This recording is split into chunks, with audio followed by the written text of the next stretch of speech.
so the last recording unexpectedly turned into 2 recordings. I'm sorry about that.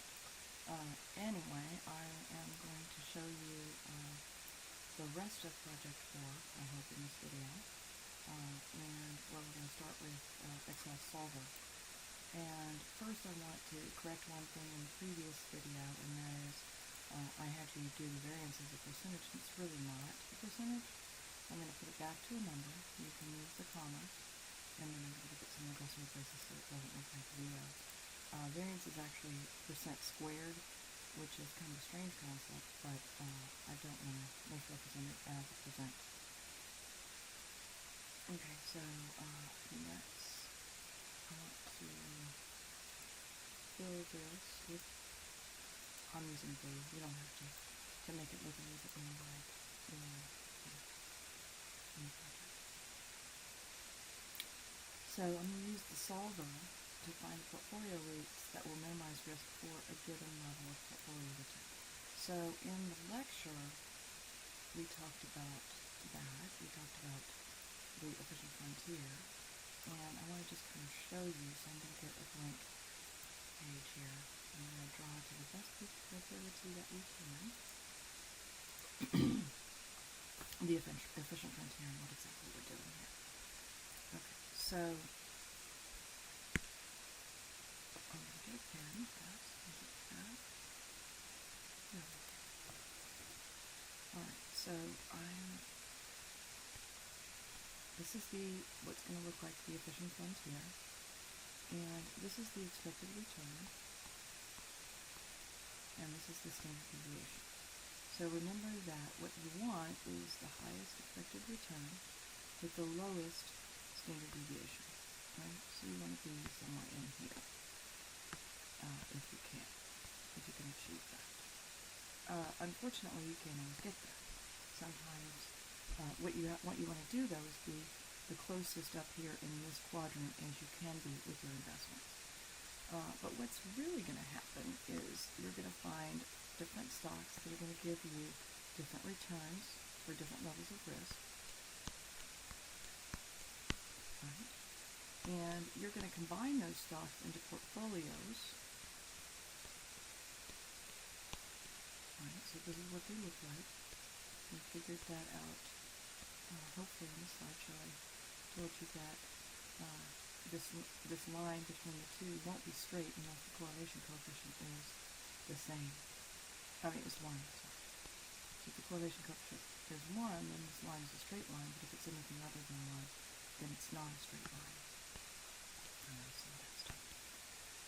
And so they're all going to be curved lines, and the envelope of those, or the outside edge of those, is going to be this thing that looks like this. It's not really the efficient frontier, but it's the envelope of the feasible set. So all of the stocks in here are available. These are all feasible investments. But the best investment that you can get is one that's going to lie on this, somewhere on this line. And because if you come down here and invest here, you could do better by investing here. You get a higher expected return with the same amount of risk.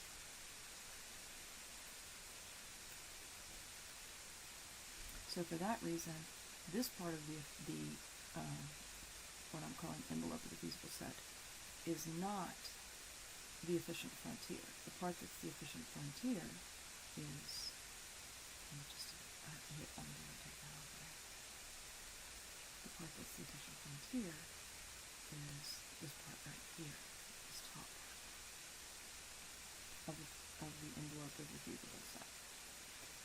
But you'll usually see it drawn this way. It looks like a bunch of umbrellas because of that fact that when the covariance, if the correlation coefficient is not perfectly positive to 1, then you'll have some curve for that line where it's not. There's some benefit to diversification, basically, is what that boils down to. And then the minimum variance portfolio is the portfolio that's end here. It's going to give you the least amount of variance, but it won't necessarily be the best portfolio, because the portfolio that you're going to choose is going to potentially have a higher expected return. So you're willing to take a little bit more risk, to get a little bit more expected return. So that's what we're getting ready to do. In order to do that, we have to choose a few expected return levels, and then we'll calculate the minimum variance portfolio for each of those expected return levels and plot out that graph. So that's what we're doing. We're going to pick some expected return levels that are feasible for our 5 companies, our portfolio of 5 companies, and then we're going to find a minimum variance portfolio that corresponds to that expected return. How do we find the minimum variance portfolio? We're going to find the portfolio that gives us the weights of the portfolio that give us the least variation for that given expected return. So this expected return, the weights are even, it's equally weighted. That doesn't mean that this is necessarily the lowest standard deviation that we can get that would give us that expected return.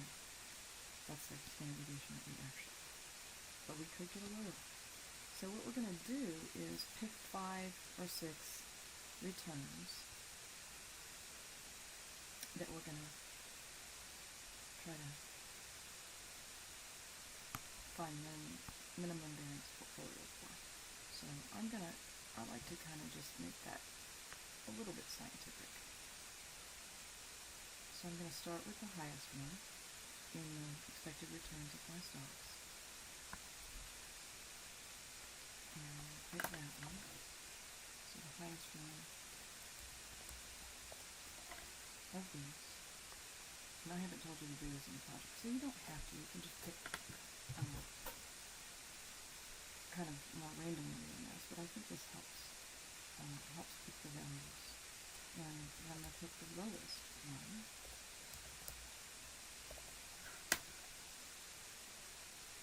From one spot.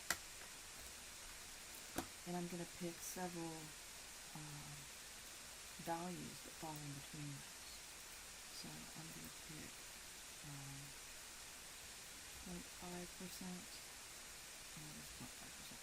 0.01, I'm going to pick 0.015, 0.02, and then I'm going to take this maximum, and then I'm going to pick 0.025, and then I pick kind of a crazy one, 0.04, I might go with 0.035 and 0.045, and that gives me kind of spread out thing there. I have kind of thing in here that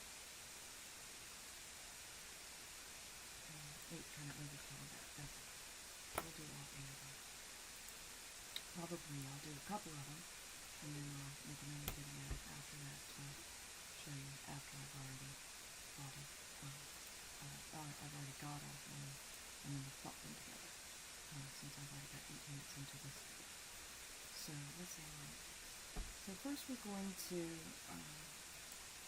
go to, on the menu, we're going to do Data, Solver, over here. If you don't have Solver, then you're going to need to get it, and you can get it by doing the same procedure that we call the Developer button, Options, and we're going to do Add-ins, and we're going to do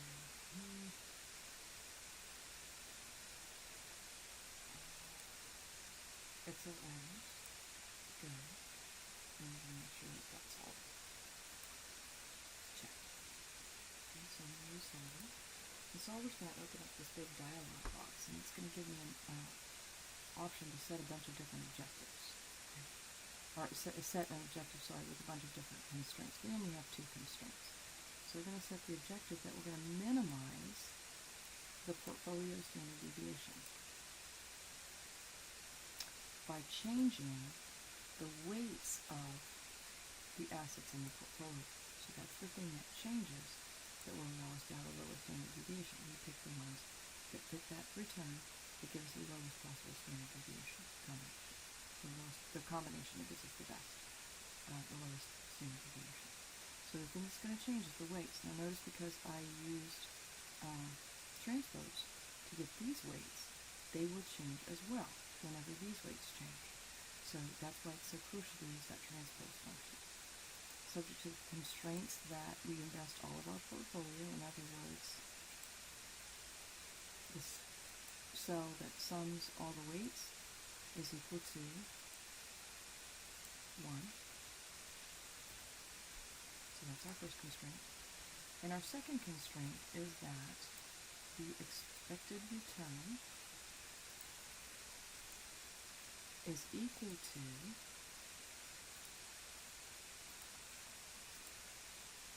that value. Now you can just type that value in, and it really doesn't bother me. Okay, I've got both of those constraints. I hit add dash effect. Okay.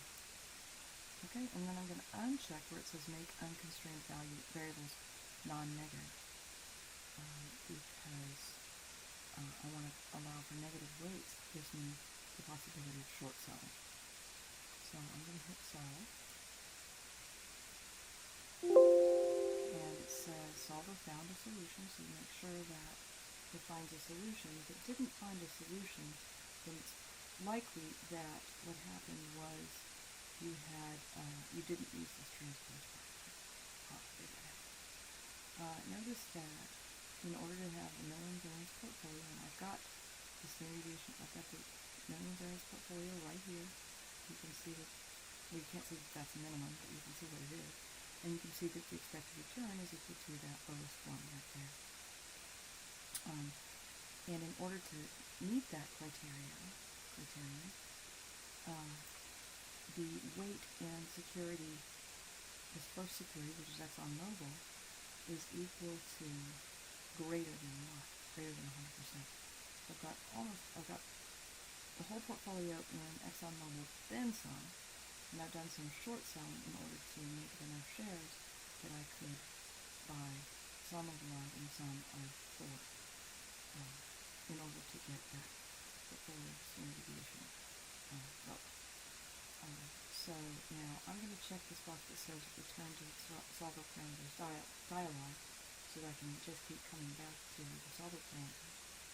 But meanwhile, I'm also going to save scenario r equals 0.58%, so that I know what the scenario is. Okay? And I'm going to click OK. It's going to take me back to the parameters. Now I'm going to change this constraint, and I want the expected return, C11, to be equal to now this one. Click OK, and I'm going to click solve. We found a solution, and you can see that the expected return is 1%, standard deviation is 4%, so it's still going down. I'm going to type in R equals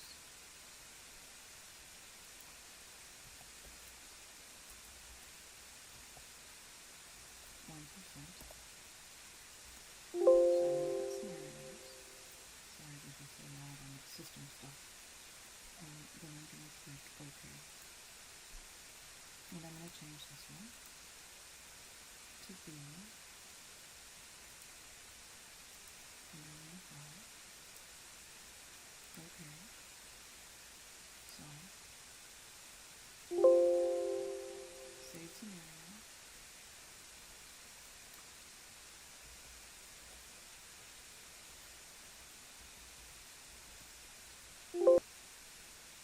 And I'm going to go to, I'm going to keep doing that until I find, well actually I already did. I found on this one, standard deviation starts coming back up. So, the minimum variance portfolio is somewhere in between half a percent right, and 1.5%.